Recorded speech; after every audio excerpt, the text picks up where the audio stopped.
All right, so we were trying something new tonight, and that is mono black in Legacy. So the whole purpose of this deck is to get two cards on the field, and that is the Leyline of the Void and the old Helm. So our I didn't get a chance. I didn't hit record on this, so I'm just gonna do the playback and just kind of talk through it.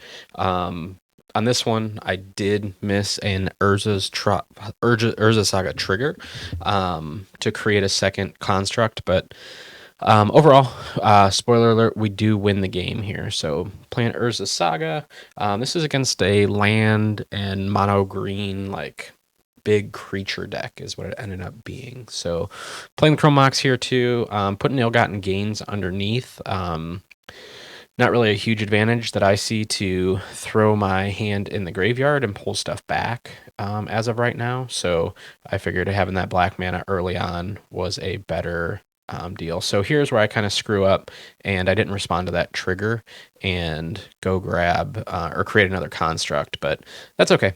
We are just going to beat him with a construct here, get him down to 17. So I did play against this person in the previous match, and he just kept getting rid of all of my artifacts and enchantments. He was playing multiple copies of Return to Dust. So here you can see I'm like, I am not missing that other construct. So I was a little hesitant here, and that's why I was holding on to two of the Voids for now, just so I could...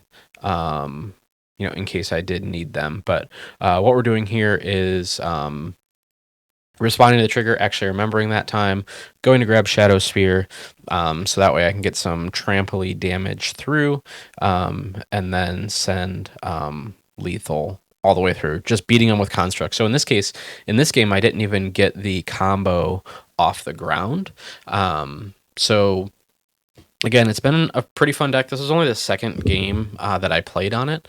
I've lost against it many a times on MTGO in the last couple weeks. So let's actually take a look at the deck itself. It is a mono black legacy deck, so I'm bringing it right over here from MTG Goldfish. So you can see here we're running 4 of the Deothi Voidwalkers. In last game, they definitely put in some work for me.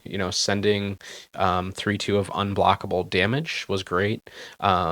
We're running 4 Orcish Bowmasters, 2 Opposition Agents, and 1 Shoulder of the Apocalypse. So a nice black, all the good pieces from black here as far as punishing them for card draw, pinging things here and there. Oh, you want to go search your library? Let me do that for you.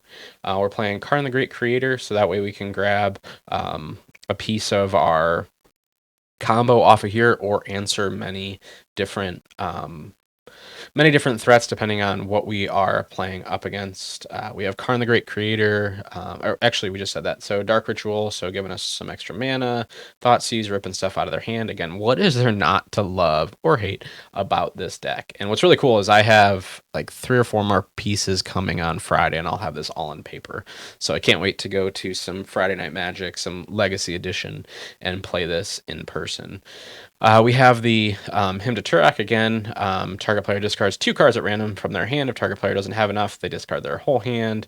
The Agadeem's Awakening, so we can return from your graveyard to the battlefield any number of target creature cards that have a different converted mana cost of X or less, or it's a land if we need it. 4 Beseech the Mirror. So if you notice, our Helm of Obedience, which is half of our combo, is hit by Beseech the Mirror. So again, it's pretty easy to go get the Helm of Obedience if we need it. Also, conveniently, 4 mana for our Leyline of the Void. So with these Beseeches, we can go and get our both pieces of our combo to get it off the ground. So from there, we have Ill-Gotten Gains. Each player discards his or her hand, then returns up to 3 cards from their hand or their graveyard. So what's nice about this is with Leyline of the Void, if it's out there, nothing is in their graveyard. So you're basically taking them, if they have a full grip, you're taking them from 7 down to zero, really, because as soon as it hits the graveyard, it's gone. So ill-gotten gains is good for that. So if you do have a Leyline out and you want to use one of your Beseeches, you can actually go and grab that as well, because they're going to go reach for the graveyard, and guess what? Nothing is there. So mean and so awesome all at the same time. We have our Chrome Moxes. So if we imprint a one of our other black cards, gives us a black mana.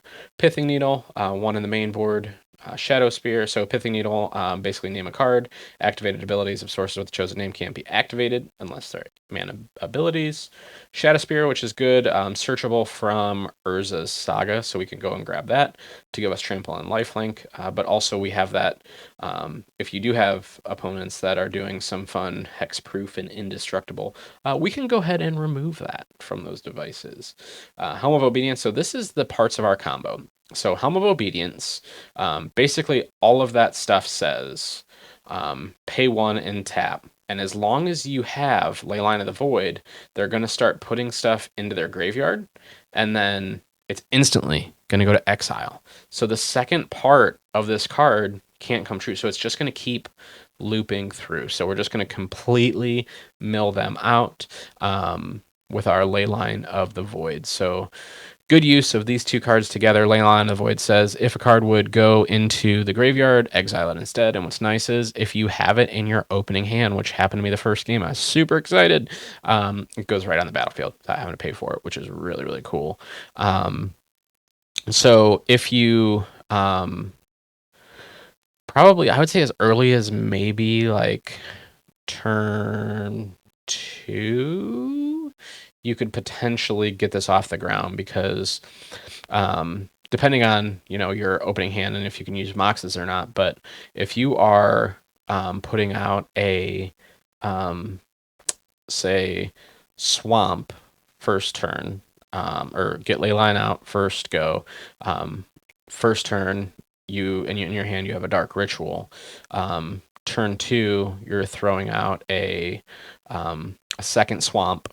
You can then Dark Ritual floating 3 in order to have your 4 to bring out your Helm of Obedience. Now, it's not going to have protection, so you might have to wait the next turn. But if you have an Ancient Tomb, that's going to be your 2 of the colorless that you need. So starting off with, say, a Swamp and an Ancient Tomb, you have your 1 Swamp for your Dark Ritual to float 3.